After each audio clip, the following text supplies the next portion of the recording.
Hello student. Till now we have completed log, logarithmic equation, logarithmic inequation, graph of log, properties of log, ये सभी हम लोग देख चुके हैं. Now we are going to cover exponential equation and exponential inequation. Let us start. सबसे पहले हम लोग समझेंगे एक्सपोनेंशियल टर्म का मीनिंग क्या होता है. एक्सपोनेंशियल टर्म का मतलब होता है वह टर्म जिसका पावर वेरिएबल हो. Here three terms are given which are exponential term. तो फर्स्ट में बेस वेरिएबल है, पावर कांस्टेंट है, या पोलिनोमियल हो जाएगा. Polynomial term A to the power x में बेस कांस्टेंट है, पावर वेरिएबल है. पावर वेरिएबल होगा तो एक्सपोनेंशियल टर्म हो जाएगा. Third x to the power x, यहाँ बेस भी वेरिएबल है, पावर भी वेरिएबल है. पावर वेरिएबल हो, बेस कुछ भी हो, तो यह टर्म रिप्रेजेंट करेगा एक्सपोनेंशियल टर्म को. एक्सपोनेंशियल. इसमें एक बात नोट करना है, एक्सपोनेंशियल टर्म जब भी यूज करेंगे तो base should be positive. Base negative नहीं रख सकते हैं, यह मैथमेटिकल कन्वेंशन है. एक्सपोनेंशियल का प्रॉपर्टीज आप जानते हैं, तो प्रॉपर्टी नोट करने की जरूरत नहीं है. जैसे a to the power m into a to the power n क्या हो जाएगा, a to the power m plus a. यह सब आपको पता है.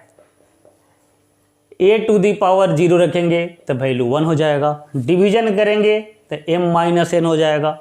ए टू दी पावर m, अब ब्रैकेट के बाहर भी पावर हो तो a to the power m into n. यदि नेगेटिव पावर रखेंगे तो 1 upon a to the power n.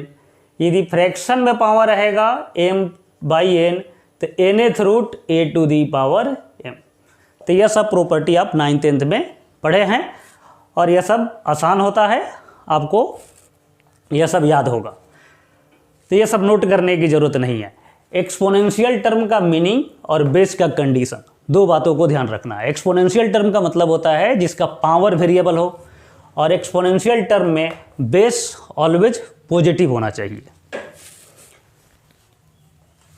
Exponential equation को सॉल्व कैसे करते हैं, how to solve exponential equation. तो यहाँ पर दो तरह के क्वेश्चन हम लोग डिस्कस करेंगे. A to the power f x equal to a to the power g x है. बेस सेम है, बेस को रिमूव कीजिए और f x equal to g x को सॉल्व कर देंगे, वही आंसर हो जाएगा. जैसे यहाँ पर एग्जाम्पल है, इसको सॉल्व करना है तो पहले इसको ब्रेक करेंगे. 2 to the power x plus 1 को ब्रेक करेंगे तो क्या हो जाएगा, 2 into 2 to the power x into 5 to the power x 200. यह कैंसिल करेंगे 100 आ जाएगा. और इसको लिख सकते हैं 10 टू दी पावर एक्स. इसको लिख सकते हैं 10 स्क्वायर. बेस सेम हो गया, पावर को इक्वेट करो तो एक्स का वैल्यू 2 हो जाएगा. एक नेक्स्ट क्वेश्चन है, यहां पर सबको हमको पहले बेस सेम करना पड़ेगा. तो 0.2 को लिख सकते हैं 2/10, कैंसिल होकर के आ जाएगा 1/5. 1/5 को लिख सकते हैं 5 टू दी पावर माइनस 1. तो न्यूमरेटर यहां पर हो जाएगा 5 to the power minus x minus 0.5 by, इसको लिख सकते हैं 5 टू दी पावर 1/2. 0.04 को लिख सकते हैं 4/100, कैंसिल करके आप देखिए 4/100 क्या हो जाएगा 1/25. और 1/25 को लिख सकते हैं 5 टू दी पावर माइनस 2. तो इसको लिख दो 5 to the power minus 2x. इसको लिखेंगे 5 स्क्वायर. बेस सेम है, डिवीजन में है, पावर माइनस हो जाएगा. 5 to the power minus x minus 0.5, इसको भी लिख देते हैं minus 0.5. 5 to the power minus 2x minus 2. Base same हो गया, बेस को रिमूव करेंगे, पावर को इक्वेट करेंगे. Minus x minus 1 minus 2x minus 2, एक तरफ लाओ तो x इक्वल्स 2 हो जाएगा -1 आंसर. एक्सपोनेंशियल इक्वेशन बहुत ही आसान होता है, एक्सपोनेंशियल इक्वेशन भी आसान होगा. इसमें बस एक बात का ध्यान रखना है, बेस पॉजिटिव होना चाहिए. और जब भी सॉल्व करेंगे बेस इक्वल है तो बेस को रिमूव करेंगे और f x equal to g x. Next variety है f x to the power g x equal to 1। तो इसका रूट क्या होगा और कैसे निकालेंगे? तो पहले आप इसको पॉज करें, फिर इसको हम लोग नोट करें पॉज करके, और फिर इसको समझते हैं।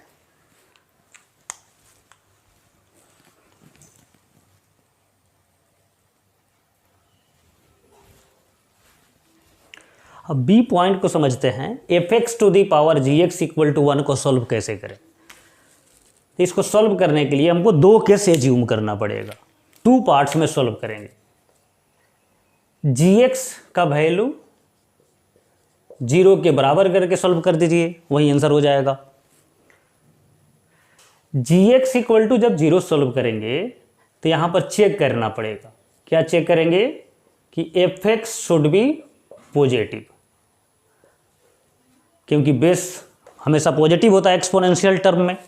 तो जी एक्स इक्वल टू 0 सॉल्व कर दीजिए, एक्स का जो रूट मिलेगा इसमें रख के चेक करेंगे, एफ एक्स शुड बी जो पॉजिटिव देगा वैल्यू वही हमारा रूट एक्सेप्ट होगा।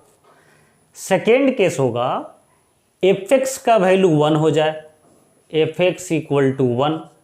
आर एच एस में 1 लाने के लिए यहाँ पर दो रीजन एग्जिस्ट करेगा, जी एक्स 0 हो जाए तो 1 आ जाएगा, आइदर जी एक्स 0 हो जाए या एफ एक्स 1 हो जाए तो f x equal to 1 separate solve करेंगे।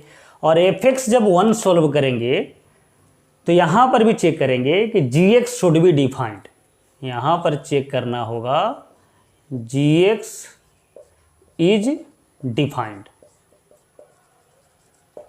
यह केस 1 हो गया, यह केस 2 हो गया। अब इस प्रोसेस को अप्लाई करते हैं एग्जाम्पल से तो ज़्यादा क्लियर होगा।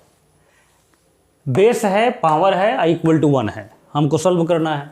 तो केस 1, पहला केस में क्या करना है? पावर को 0 से इक्वेट करना है। तो पावर को 0 से इक्वेट कर दो, x square plus x minus 6 upon x minus 1 equal to 0। इसको सॉल्व करेंगे तो यह क्रॉस मल्टीप्लाई हो जाएगा। न्यूमरेटर को फैक्टराइज करोगे, x plus 3 x minus 2 equal to 0। X का 2 रूट मिलेगा -3 और 2। अब चेक करना है कि बेस पॉजिटिव होना चाहिए। तो चेक करने के लिए अलग से लिखने की जरूरत नहीं है, यह एक्स का वैल्यू यहाँ पर रख दो बेस में। तो -3 रखेंगे तो -27 प्लस 3 प्लस 1 नेगेटिव आ जाएगा, तो यह नंबर रिजेक्ट हो जाएगा। 2 रखो तो 8 - 2 प्लस 1 पॉजिटिव आएगा बेस, तो यह एक्सेप्ट होगा। तो पहला केस में आंसर होगा x इक्वल टू 2। समझ गए हैं? जी एक्स को 0 से इक्वेट किए पावर को, और बेस ग्रेटर देन 0 अलग से चेक करेंगे। सेकेंड केस है कि बेस इक्वल्स टू 1 हो जाए। तो x cube minus x plus 1 equal to 1 solve करो, 1 कैंसिल, एक्स कॉमन करेंगे, x square minus 1 equal to 0, फिर फैक्टराइज करेंगे, x minus 1 x plus 1 equal to 0। तो एक्स का वैल्यू 0, 1 और -1 मिलेगा। अब ध्यान से देखो, यह जो 1 है यहाँ पर रखेंगे तो यह अनडिफाइंड हो जाएगा। तो वही चीज़ लिखा हुआ है कि f x equal to 1 solve करो। और कभी कभी ऐसा हो सकता है कि ऐसा भी रूट मिल जाए इसमें कि जी एक्स अनडिफाइंड हो जाए, तो उसको चेक करना पड़ेगा। जी एक्स शुड बी डिफाइंड, तो 1 रिजेक्ट हो जाएगा, 0 और -1 एक्सेप्ट हो जाएगा। तो फाइनल आंसर क्या क्या होगा? तो सभी आंसर को एक साथ लिख दो, वही आंसर हो जाएगा। पहला में मिला था रूट 2 और सेकेंड में रूट मिला है 0 और -1, यही हो जाएगा। तो समझ गए होंगे प्रोसेस? नहीं समझे हैं तो फिर एक बार दोबारा समझाते हैं। RHS में 1 लाना है, f x to the power g x given है तो there are 2 reasons for getting 1 in RHS। First one is g x equal to 0 और सेकेंड में भी एफ एक्स इक्वल टू 1। अब जी एक्स इक्वल टू 0 को सॉल्व करेंगे तो exponential में तो कंडीशन होता है बेस पॉजिटिव होना चाहिए, तो बेस पॉजिटिव को चेक करोगे, जो नंबर सेटिस्फाई नहीं करेगा इस कंडीशन को तो वह रिजेक्ट हो जाएगा, और जो सेटिस्फाई करेगा वह एक्सेप्ट होगा आंसर में। सेकेंड केस में सॉल्व करेंगे बेस इक्वल टू 1, और इसको सॉल्व करने के बाद जो भी रूट मिलेगा यह टर्म डिफाइंड होना चाहिए, अब पढ़ा है ना, P by q, q not equal to 0। अब संजोग से यहाँ पर एक रूट 1 मिल गया तो 1 आंसर का पार्ट नहीं हो सकता है, उसको रिजेक्ट करेंगे। अब फाइनल आंसर सबको एक साथ लिख दीजिए, वही हो जाएगा। यहाँ पर एक और विशेष बात आपको ध्यान रखना है कि बहुत से बुक्स में एफएक्स नेगेटिव भी रख करके, मतलब इसको रिजेक्ट नहीं करता है बहुत सा बुक, और बहुत से टीचर भी रिजेक्ट नहीं करते हैं। एफएक्स नेगेटिव वाले नंबर को भी इंक्लूड करते हैं आंसर में, जो 100% गलत है। अब इस पर किसी को हमसे डिस्कस करना हो तो अलग से डिस्कस कर सकते हैं। बस आप जब सॉल्व करेंगे तो इन सब केस मानेंगे दो, और यह सब कंडीशन चेक करेंगे और फिर सॉल्व करेंगे। एक और चीज़ समझ लीजिए, जैसे fx to the power gx1 है, उसी तरह से हो सकता है क्वेश्चन में fx to the power gx equals to fx to the power hx। तो ये दोनों क्वेश्चन सिमिलर है, डिफरेंट नहीं है। यदि हम fx से डिवाइड कर दें तो क्या हो जाएगा, बेस सेम है तो पावर हो जाएगा gx माइनस hx, और RHS में क्या आ जाएगा 1। तो ये दोनों क्वेश्चन का वैरायटी एक ही है, देखने में केवल डिफरेंट है। तो इसको भी सॉल्व करने के लिए दो केस मानेंगे। पहला केस में क्या करेंगे, gx इक्वल टू hx, दोनों को इक्वल कर देंगे, gx इक्वल टू hx, और चेक करेंगे कि बेस पॉजिटिव होना चाहिए, fx शुड बी पॉजिटिव। और दूसरा केस में सॉल्व करेंगे, fx इक्वल्स टू 1 कर देंगे, और इस केस में चेक करेंगे कि gx और hx डिफाइंड होना चाहिए, पावर शुड बी डिफाइंड।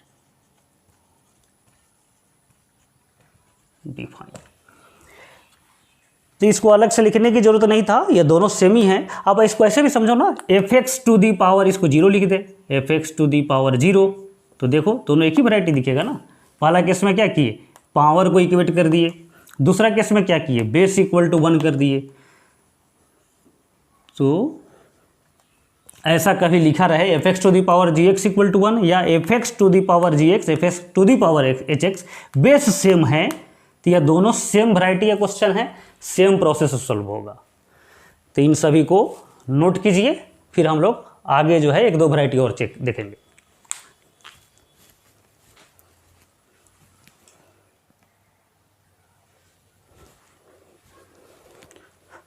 अब नेक्स्ट वैरायटी है मिसलेनियस एक्सपोनेंशियल। एक छोटा सा टॉपिक है, बहुत से इसमें वैरायटीज के क्वेश्चन नहीं होते हैं। जो समझने वाला पॉइंट था वो हम लोग मेंशन कर दिए ए और बी में। अब इसके अलावा कोई भी क्वेश्चन होगा तो थोड़ा सा अरेंज करने के बाद आप सॉल्व कर सकते हैं। जैसे इस क्वेश्चन को सॉल्व करना है तो 4 टू दी पावर x को हम लोग लिख सकते हैं 2 to the power 2x, 2 to the power x का होल स्क्वायर लिख दिया, minus 2 to the power x plus 1 को ब्रेक कर दो, 2 to the power x into 2, अब 5 into 2 10 into 2 to the power x plus 16 equal to 0। 2 to the power x को assume कर लिया t square minus 10t plus 16 equal to 0। Factorize करो, t minus 2 t minus 8 equal to 0। t के दो value मिले 2 और 8। अब t के जगह पर सब्स्टिट्यूट करो जो एज्यूम किए थे, 2 to the power x equal to 2 and 8, x का वैल्यू 1 और 3, यही आंसर हो जाएगा। तो कोई भी क्वेश्चन एक्सपोनेंशियल का हो जो डायरेक्ट सॉल्व नहीं हो रहा हो तो आपको हमेशा कोशिश करना है कि क्वाड्रेटिक बन जाए, टी एज्यूम करे तो क्वाड्रेटिक में रिड्यूस हो जाए और फिर सॉल्व हो सकता है। अब इसको देखिए, इसको सॉल्व करना है सेकेंड क्वेश्चन को। तो यहाँ पर 3 तरह का बेस है, 9, 6 और 4। 9, 6 और 4 में मिडिल में पड़ेगा 6 टू दी पावर 1/x। जैसे इंक्रीजिंग ऑर्डर में रखे तो सबसे छोटा बेस 4 है, सेकेंड बेस 6 है और थर्ड बेस 9 है। तो मिडिल वाले बेस से दोनों तरफ डिवाइड कर दो, dividing by 6 to the power 1/x। तो 6 इंटू 9/6, पावर सेम होने के कारण कॉमन आ जाएगा। वो पढ़े होंगे प्रॉपर्टी ना, a/m/b⁴ को क्या लिख सकते हैं, a/b² पावर कॉमन आ जाएगा। तो 6⁻1/x से डिवाइड करेंगे तो 1/x को ब्रैकेट के बाहर कर दीजिए, 9/6 minus 13 plus 6 into 4/6⁻1/x equals to 0। अब कैंसिल होकर के क्या आ जाएगा, 3/2, यह कैंसिल होकर क्या आ जाएगा, 2/3। तो नेक्स्ट स्टेप हमारा हो गया सॉल्यूशन का 6 into 3/2⁻1/x minus 13 plus 6 into 2/3⁻1/x equal to 0। अब देखिए तो यह दोनों बेस एक दूसरे का रेसिप्रोकल है। अब इसको t एज्यूम करेंगे तो यह 1/t हो जाएगा। तो देखो 60 minus 13 plus 6/t equals to 0। LCM करो, 6t² minus 13t plus 6 equal to 0, quadratic बन गया। तो जब भी कोई क्वेश्चन जो आपसे नहीं सॉल्व हो रहा हो और आपको ऐसा लगता हो कि वैसा क्वेश्चन आप पहले प्रैक्टिस नहीं किए हैं, तो घबराने की जरूरत नहीं है। आपको इस तरह से क्वेश्चन को अरेंज करना है, सेट करना है कि वह क्वाड्रेटिक बन जाए। t मानने से दूसरा टर्म भी 1/t t² कुछ आ जाए। अब क्वाड्रेटिक जब ही बना तो फिर सॉल्व हो जाएगा। अब इसको फैक्टराइज करना है। फैक्टराइज करना तो आपको पता है मिडिल टर्म स्प्लिटिंग मेथड से। तो इसको हम फैक्टराइज करते हैं, 36 9 और 4 तो -4 minus 9 6 3t-2 into 2t-3 equal to 0। यह फैक्टर आएगा। यह फैक्टराइजेशन हम वैदिक मैथमेटिक्स से कर रहे हैं। अभी आप चूंकि यह मेथड सीखे नहीं हैं तो जैसे आप नॉर्मल तरीका से फैक्टराइज करते हैं मिडिल टर्म को स्प्लिट करके, वैसे करेंगे। किसी क्लास में हम यह मेथड भी आपको सिखा देंगे कि क्वाड्रेटिक को इजिली फैक्टराइज एक लाइन में कैसे करें। तो अभी का वो विषय नहीं है। t का 2 वैल्यू मिला, क्या क्या मिला, 2/3 और 3/2। t किसको एज्यूम किए थे, 3/2 to the power x, 3/2 to the power 1/x equals to 2/3 और 3/2। अब 3/2 है या 2/3 है तो इसको लिख सकते हैं 3/2 टू दी पावर -1। तो बेस सेम हो जाएगा तो पावर को इक्वेट कर दो। और ये तो ऑलरेडी 3/2 बेस है तो इसका पावर 1, तो दोनों पावर को इक्वेट कर दो। तो x का 2 वैल्यू मिलेगा -1 और 1, यही आंसर हो जाएगा। पावर नेगेटिव हो सकता है, बेस नेगेटिव नहीं होना चाहिए। तो यहाँ तक क्लियर है। तो एक्सपोनेंशियल इक्वेशन को सॉल्व करने का मेथड आप समझ गए। अब हम लोग देखेंगे एक्सपोनेंशियल इनइक्वेशन।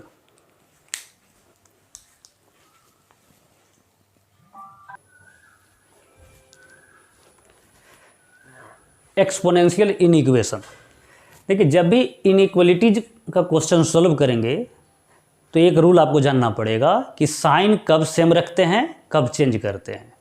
जैसे नेगेटिव नंबर से मल्टीप्लाई करने पर साइन आप चेंज कर रहे थे, पॉजिटिव नंबर से मल्टीप्लाई और डिवाइड करने पर साइन सेम रख रहे थे। लीनियर इनइक्वलिटी चैप्टर में लॉग में क्या किए थे, बेस 1 से ग्रेटर रखने पर साइन सेम रखते थे। बेस यदि 0 से 1 के बीच में होता था तो लोगरिथमिक इनइक्वलिटी में साइन चेंज करके क्वेश्चन को सॉल्व करते थे। एक्सपोनेंशियल इनइक्वेशन में क्या होगा, तो एग्जाम्पल से पहले समझेंगे रूल, फिर सॉल्व करेंगे इन दोनों क्वेश्चन को। जैसे मान लो 5 टू दी पावर 4 और 5 टू दी पावर 2, और एक और एग्जाम्पल रखते हैं 1/3 टू दी पावर 3 और 1/3 टू दी पावर 2। इन फर्स्ट दोनों नंबर को कंपेयर करें, ग्रेटर कौन होगा, तो first one will be greater. Base same है, बेस को रिमूव करो तो 4 और 2 में ग्रेटर कौन होगा, 4। तो यहाँ पर देखिए जो साइन क्वेश्चन में है वहीं साइन नेक्स्ट स्टेप में है, सेम साइन है। अब यहाँ पर देखो यह हो जाएगा 1/27, यह हो जाएगा 1/9। ग्रेटर कौन होगा, जिसका डिनोमिनेटर छोटा हो वह ज़्यादा छोटा हो जाएगा, जिसका डिनोमिनेटर छोटा हो बड़ा हो जाएगा, तो 1/9 यह जो है ग्रेटर होगा। बेस को रिमूव करो तो यहाँ पर क्या देखेंगे 3 और 2 में ग्रेटर होगा 3, तो यहाँ जो साइन है क्या हो रहा है, चेंज हो रहा है। तो एक्सपोनेंशियल इनइक्वलिटी में भी साइन का वही रूल होगा जो लोगरिथमिक इनइक्वलिटी में था। बेस जब 1 से ग्रेटर रहेगा तो sign of inequality will be same. Base यदि 0 से 1 के बीच में है तो sign of inequality will be changed. यह बिल्कुल लोगरिथमिक इनइक्वलिटी के जैसा ही रूल यहाँ पर भी रहेगा। अब इस दोनों रूल को अप्लाई करके ये दोनों क्वेश्चन सॉल्व करते हैं हम लोग। फर्स्ट क्वेश्चन को 0.3 to the power 5x minus 2 greater than equal to 0.09। Base same होना चाहिए, तो पहले तो इसको लिख लो 0.9 को लिख सकते हैं 0.3 स्क्वायर। अब बेस यहाँ आइडेंटिफाई करो, बेस 1 से छोटा है तो बेस को रिमूव करेंगे, पावर को कंपेयर करेंगे 5x माइनस 2, साइन चेंज हो जाएगा लेस देन इक्वल टू 2। अब 2 को उधर भेजो, सॉल्व कर दो, लीनियर इनइक्वलिटी आपको सॉल्व करने आता है। तो x belongs to minus infinity to 4/5 open close, यही आंसर हो जाएगा। सेकेंड क्वेश्चन, यहाँ पर बेस 1 से ग्रेटर है तो बेस को रिमूव करो, 3x minus 1 x plus 7।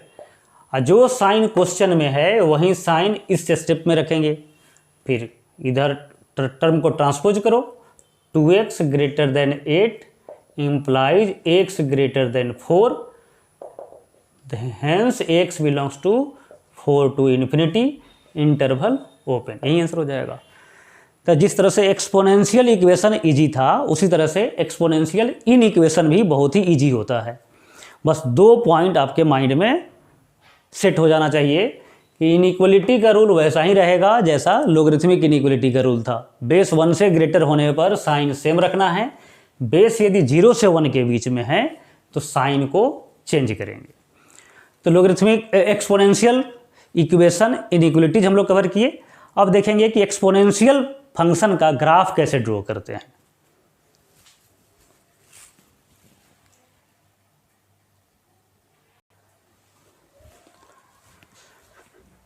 Exponential function का ग्राफ हम लोग बनाएंगे अब y equal to a to the power x। तो इसका भी ग्राफ डिपेंड करेगा बेस 1 से ग्रेटर है या बेस 0 से 1 के बीच में। 2 वैरायटी के ग्राफ होंगे। तो पहला ग्राफ हम लोग बनाएंगे जब बेस 1 से ग्रेटर है और दूसरा ग्राफ बनाएंगे जब बेस 0 से 1 के बीच में। तो 1 से समझने के लिए 1 से ग्रेटर एक बेस रख लेते हैं, इसमें 5 टू दी पावर x रख लिया। अब ग्राफ बनाने के लिए क्या करेंगे, 2-3 पॉइंट निकालेंगे और सबको ज्वाइन करेंगे। बेस्ट होता है पॉइंट कैलकुलेट करने में, एक 0 पर कैलकुलेट कीजिए पॉइंट, इन्फिनिटी पर कैलकुलेट कीजिए और माइनस इन्फिनिटी पर। 3 पॉइंट कैलकुलेट हो जाने पर तीनों पॉइंट को ज्वाइन कर दीजिए तो ग्राफ बन जाएगा। तो x के जगह पर रखो 0, तो y का वैल्यू क्या मिलेगा 1, यह पॉइंट मिला। x के जगह पर रखो इन्फिनिटी, तो 5 को इनफाइनाइट टाइम्स मल्टीप्लाई करेंगे, 5 × 5 × 5 वैल्यू क्या आएगा अल्सो इन्फिनिटी। तो x coordinate infinity then corresponding y coordinate भी इन्फिनिटी होगा, यहाँ मान लेते हैं।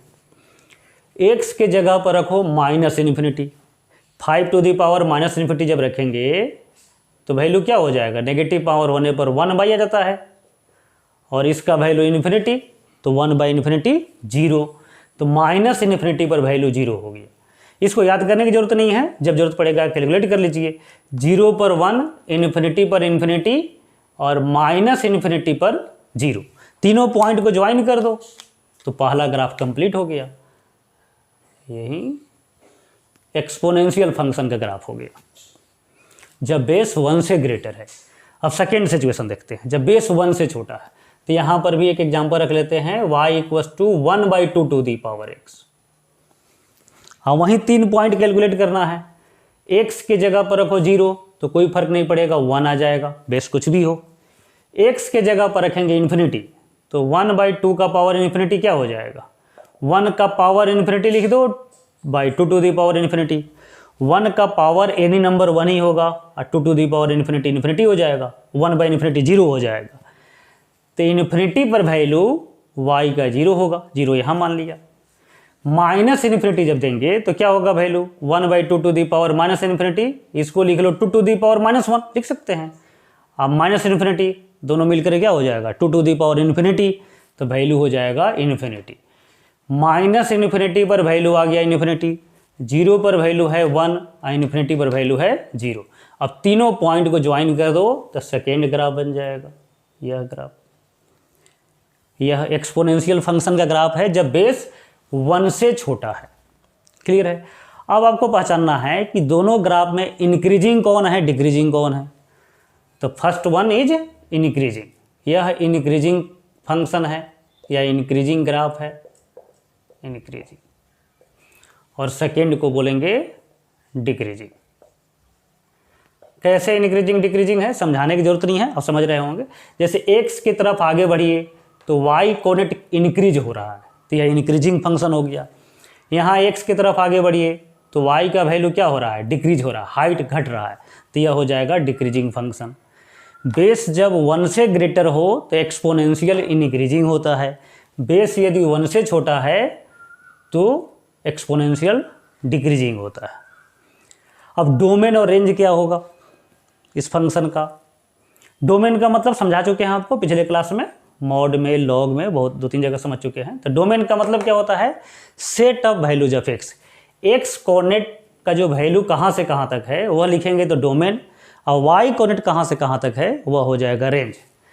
तो ग्राफ में देखो एक्स का वैल्यू कहाँ से कहाँ कवर हो रहा है तो माइनस इन्फिनिटी से इन्फिनिटी, तो डोमेन हो गया ऑल रियल नंबर। रेंज का मतलब वाई कोऑर्डिनेट। अब देखेंगे चूंकि नीचे ग्राफ नहीं है तो y नेगेटिव नहीं हो सकता है, तो रेंज में नेगेटिव नंबर नहीं आएगा। रेंज कहाँ से शुरू होगा 0 से इन्फिनिटी, तो रेंज हो गया 0 टू इन्फिनिटी। इन्फिनिटी पर हमेशा ओपन इंटरवल देते हैं, 0 पर क्या होगा ओपन होगा या क्लोज्ड होगा। तो देखो यहाँ पर यह दोनों टच नहीं करेगा, 0 यहाँ पर फाइनली इंक्लूड नहीं होगा। टच कहाँ पर करेगा माइनस इन्फिनिटी पर, कॉपी पर टच नहीं कराना है।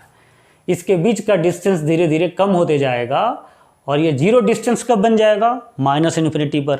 माइनस इन्फिनिटी कब आएगा आपके कॉपी पर नहीं आएगा, तो कॉपी पर टच नहीं कराना है, तो 0 पर इंटरवल ओपन देंगे। तो ग्राफ डोमेन एंड रेंज इनका याद रहना चाहिए आपको। ठीक है। यहाँ तक एक और चीज़ यहाँ पर समझ लीजिए, यह लाइन जो है इसको टच करेगा माइनस इन्फिनिटी पर, तो कोई ऐसा लाइन जो एक सिंगल पॉइंट पर कर्व को टच करता हो उसका नाम क्या होता था जानते होंगे आप, टेंजेंट। तो यह लाइन भी क्या है इसका टेंजेंट है, लेकिन यह एक खास तरह का टेंजेंट है। यह टेंजेंट कहाँ पर होगा इन्फिनिटी पर होगा या माइनस इन्फिनिटी पर होगा, अभी माइनस इन्फिनिटी पर है। तो माइनस इन्फिनिटी और इन्फिनिटी पर जो लाइन टेंजेंट होता है उसको बोलते हैं एसिम्टोट्स। तो एक्स एक्सिस जो है एसिम्टोट हो गया, asymptote. X axis exponential graph का या एक्सपोनेंशियल फंक्शन का एसिम्टोट है। एसिम्टोट्स का मतलब क्या होता है tangent at infinity, tangent at infinity. तो यह टर्म भी नाम यह ध्यान में रखेंगे, यह एसिम्टोट्स के बारे में हम लोग 12 में ज़्यादा पढ़ेंगे, लेकिन नाम आपको अभी भी पता रहे तो अच्छा ही रहेगा। एक दो कंसेप्चुअल पॉइंट है वह भी समझ लीजिए। जैसे 3 to the power x equal to 9, तो x का वैल्यू क्या होगा आप समझ रहे हैं, x का वैल्यू 2 होगा। लेकिन 3 to the power x equal to 5, तो अब x का वैल्यू क्या होगा, तो इसको रिप्रेजेंट करेंगे लॉग के रूप में। यह एक्सपोनेंशियल फॉर्म है तो लॉग में लिखेंगे तो क्या हो जाएगा log of 5/3 equal to power क्या है x इक्वल टू x हो गया, तो यही आंसर देंगे। 3 to the power x equal to -2, x का वैल्यू क्या होगा, तो यह रेंज आपको याद रखना है। एक्सपोनेंशियल फंक्शन का रेंज होता है r+। एक्सपोनेंशियल कभी नेगेटिव नहीं हो सकता है, तो 3 to the power x equal to -2 यह कभी नेगेटिव नहीं हो सकता है, यह फॉल्स है, तो इसको सॉल्व नहीं करना है 5 हो जाएगा। लेकिन बहुत बार स्टूडेंट मिस्टेक करके इसको भी सॉल्व कर देता है, कुछ ना कुछ वैल्यू लिख देता है लॉग के रूप में, जो गलत होता है।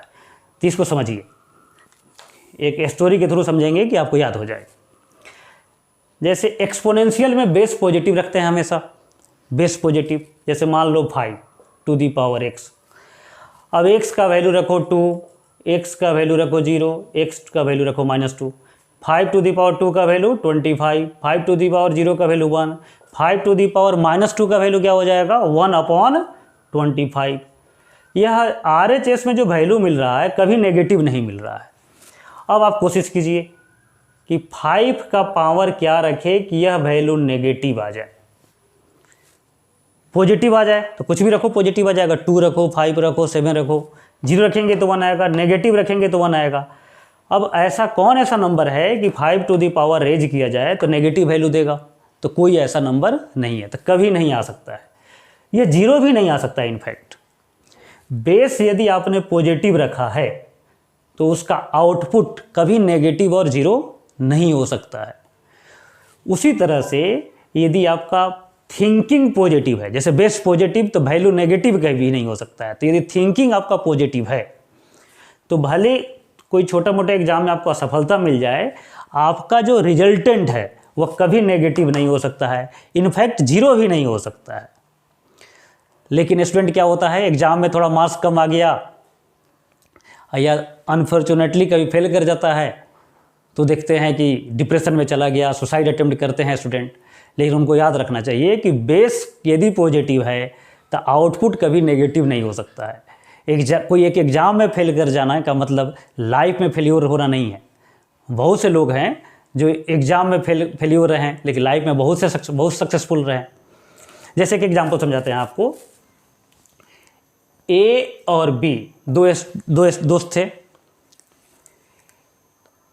ए आईआईटी में पास कर गया, आईआईटी क्वालिफाई कर गया, बी आईआईटी क्वालिफाई नहीं कर पाया। फिर ये आईआईटी करने के बाद जॉब किया, फिर दोनों एक दूसरे से मिले 10 साल के बाद, और ए बी से बोल रहा है कि मेरा इतना पैकेज है, मेरा इतना सैलरी मिलता है, हम इतना महंगा गाड़ी खरीदे हुए हैं, साल में 2 बार फॉरेन टूर करते हैं। तो बी ध्यान से सुन रहा था, सुनने के बाद बोला कि तुम किस कंपनी में जॉब करते हो? तो ये बोला कि मैं इस अमुक कंपनी में जॉब करता हूँ। तो बी बोला कि उस कंपनी का मैं ऑनर हूँ। समझ रहे हैं? तो वही कह रहे हैं कि किसी एक एग्ज़ाम में फेल कर जाना का मतलब यह नहीं है कि लाइफ में आप फेल्योर हो गए, या किसी एग्ज़ाम में कम मार्क्स आ जाने का मतलब आप लाइफ में फेल्योर हो जाएंगे।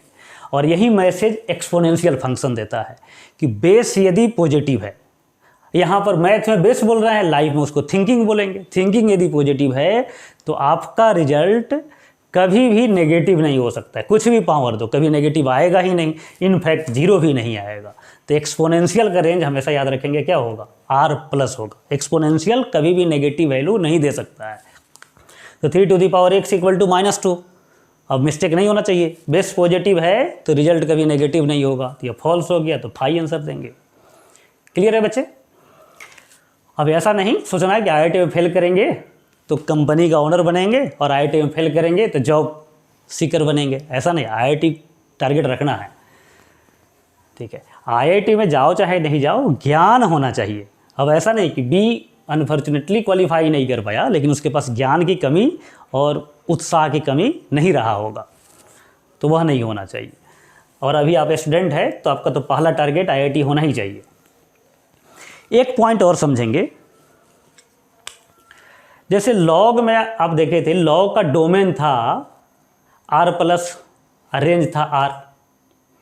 एक्सपोनेंशियल में डोमेन और रेंज क्या हो गया, इंटरचेंज हो गया। अल्सो आप देखते हैं कि 3 टू दी पावर x = 5 रहने पर हम लोग क्या किए थे, x = लिखे थे log 5/3। एक्सपोनेंशियल को चेंज करेंगे तो लॉग बनेगा, लॉग को चेंज करेंगे तो एक्सपोनेंशियल बनेगा। साथ ही साथ डोमेन और रेंज इंटरचेंज कर जा रहा है, तो इसको बोलते हैं इन्वर्स फंक्शन। तो एक्सपोनेंशियल का इन्वर्स लॉग हुआ और लॉग का इन्वर्स एक्सपोनेंशियल हुआ। तो यह पॉइंट भी एक माइंड में ध्यान रखेंगे, इसका यूज हम लोग बाद में फ्यूचर में करेंगे। Logarithmic and exponential functions are inverse to each other।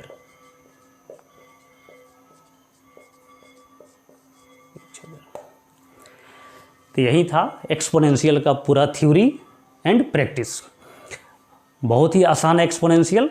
आज आपको मैं शीट प्रोवाइड करेंगे व्हाट्सएप ग्रुप में, वो सभी क्वेश्चन को आप मुश्किल से आधा घंटा में आप सॉल्व कर सकते हैं, तो सभी को अटेम्प्ट करें। और कोई डाउट रह भी जाता है तो फिर हमसे डिस्कस करके क्लियर कर लीजिए। Okay, thank you.